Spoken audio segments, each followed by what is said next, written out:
So I had other plans last night. Did the Lakers play? Man, go ahead on, Skip. Look, it was Dr. King's Day. It's all about peace. It's all about love. Okay. It's all about getting along, Skip. It was Dr. King's Day, not the King's Day. Yeah, Dr. King's Day. It was Dr. King's Day. It was a holiday, so he all about peace and loving and getting along. So yeah, don't get me riled up. The opponent feel better about itself. I didn't sleep a wink last night. We're not going to have any peace on this show today. Nope. Plenty to get to. Should LeBron be embarrassed by the Lakers' performance last night? We'll go there. And is Patrick Mahomes surpassing Tom Brady off the field? But first, we've got to talk about those two on the field. Pro Football Focus has graded their highest-rated postseason performances by a quarterback, and Patrick Mahomes' current playoff run sits at the top. Right behind Mahomes is Aaron Rodgers' Super Bowl run from 2010, and coming in third is Tom Brady in 2017, where he came up short against the Eagles in the Super Bowl, put up nearly flawless numbers. So, Shannon, do you agree with this ranking? So far, Skip, he's been good as we've seen. 8 total touchdowns, 0 interceptions. No, 9 total touchdowns, 8 through the air, 1 on the ground. Obviously, that great touchdown run that we saw on Sunday. He's gotten off to the start, and when you factor in, Skip, he's down by 24. He's down Sunday twice by 10 points and able to pull that off. There's a reason why when you look at him, you are just in awe of what he's capable of doing. You and I both know, with those same weapons, if they fall behind by 24 with Matt Moore, they're not winning those games. They fall behind by 10 with Matt Moore. They're not winning those games. So sometimes, Skip, in the regular season, you see a star quarterback goes out and you're like, well, anybody could do that. Look at all the... No, you can't. You have to be... He's immensely talented. Now, here's the thing. When they did this, Skip, they based it on 3 games, okay, because Tom was obviously, I think he was the number 2 seed. But he played 3 games. Rodgers was a wild card. He played 4 games. Rodgers topped it off with the win. Brady didn't win it. Okay. So you're talking about Brady in 2017. Brady in 2017, because that's what they're looking at right now. That's their third best, That was right? their third best. Rodgers, 2010 was their 2010, second the year best. he won the Super Bowl. Okay. Mahomes, now he's going to have to finish it off in order to do this. Now, the thing that he has working in why he can be number 1, Skip, I believe, is that he doesn't have a Derrick Henry. He does not have the 85 Bears or the 2000 Ravens defenses. We know if they win this, it's going to be on his arm. It's as simple as that. I wish I could say, Williams might have one of these breakthrough games, or Shady McCoy might get in a time machine and revisit what he once was in Philly. You and I both know that's not happening. If Chiefs are to win this game, Patrick Mahomes is going to have to be flawless like he's been in this playoffs. But, Skip, how soon did they forget? It's hard for me to believe that somebody had a better playoff run than Joe Flacco in 2012. Skip, he was 11-0. 11 touchdowns, 0 pick, and he beat 2 Centennial. 2 of the 10 Centennial quarterbacks, he beat them on the road. Peyton Manning in Denver, Tom Brady in New England. And he beat Andrew Luck for good measure. You threw that one in there too, Skip. Yep. So it's hard for me to believe. So Nick Foles don't count? Because what about, Skip, now you said Nick Foles played the 2 best games that you had ever seen. I agree with that. And then yesterday, you also, last week you told me Aaron Rodgers, he beat Caleb Haney because Jay Cutler was getting ready for the Tour de France. He beat Caleb. 0 touchdowns, 2 interceptions. Okay. And so you're disqualifying number 2. I'm disqualifying 2 and 3 because Tom Brady ain't win. You got to win.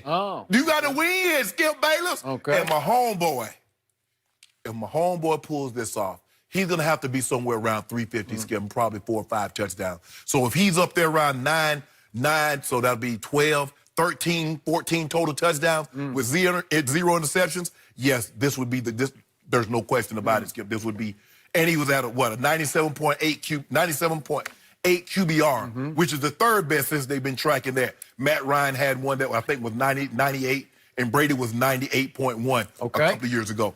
But Mahomes is off to a great start. Right now, Skip, he gets an incomplete because he still has another game to play. I have a whole lot to say about everything you just said, so I'm going to have to sort of scatter shoot through it. I'm going to have to go to Joe Flacco first. I agree with you. That was an amazing run by Joe Flacco. But I think you forgot or overlooked there was an even more amazing run in the same playoff stretch by this guy. guess we've forgotten him. Oh, his name is Colin Kaepernick, okay? Okay. Colin Kaepernick had a QBR of 92 in his playoff run. The same year, Flacco in 2012 had an 81 QBR. No, I was just talking about in the game. He had a Okay. 97 in the game. Okay, I got it. But I'm You just, talking I'm doing overall. the 3 games. Okay. That remember, Colin Kaepernick in 2012, he ran and threw wild on Green Bay and With Aaron 181. Rodgers at home. It was 45-31. But remember, he ran for 181 yards in that game. You're right. And then they go to Atlanta, and they were the underdog at Right. Atlanta because we thought Matt Atlanta Ryan jumped out early. Oh, they jumped out early, and Colin wasn't great in that game, but he was pretty good. He was good enough that they won the football game. And then, of course, they go play Joe Flacco's Ravens, and it goes to the last throw of the game. I thought it was interference. I thought it was pretty obvious. It was uncalled. But Colin was really good. He threw for 302 in that Super Bowl. Right. I thought he was really great in his run. So I could say his run was at least as good as Joe Flacco's. Right. So that Colin playoff run should be up in this top 5 to me. Okay. Considering QBRs, but you base it on running and throwing. Okay. So I know how much you love my homeboy. But the point is, we only have a 2-game sample size here. Yeah. So I'm having a hard time overreacting to this because it's laughable overreaction to say that these 2 games qualify him as all-time great because we're just doing, and again, I love Pro Football Focus, but they're just doing it in, you hate these words, you hate the word vacuum because you say, I don't vacuum. So I do vacuum occasionally when I'm forced to vacuum, but in this case, we're just doing him in a vacuum that should be disqualified because the opponents aren't good enough and both opponents are at home. So now we're back to your favorite word, which is context, right? What are the context of these 2 wins? Well, you beat the Bill O'Brien coached 10-6 Houston Texans at Kansas City. It's just not good enough. You were a 9.5-point favorite going into the game, right? So if you torch them, I'm not surprised because you probably should torch them. He was down 24, Skip. Okay, so you got down 24-0. Now I'm going to use the Dak Prescott Green Bay argument right back against you because you always tell me, how did the Cowboys fall behind 31-3 at home to Aaron Rodgers and the Packers, right?